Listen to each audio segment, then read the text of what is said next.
gym गरेपछि त नि बिस्कुटहरू भयो के के पो खानुहुन्छ हौ चाउ रामेन चामेन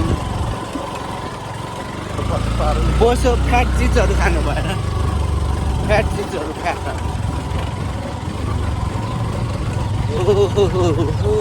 बोसो त खानै हुन्न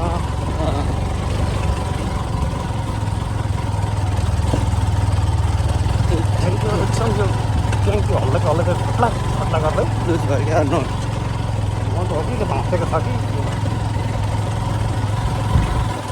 सबैको समस्या त्यही हो भन्छ कि यो तपाईँले बाइक चलाउने पुरानो भइसकेपछि त्यस्तै हुन्छ अरे के हो एब्जेक्टको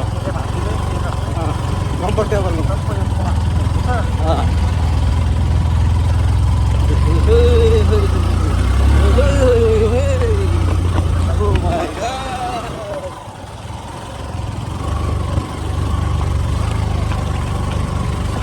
तल यस्तो बाटो पनि पुच्छर मात्रै होइन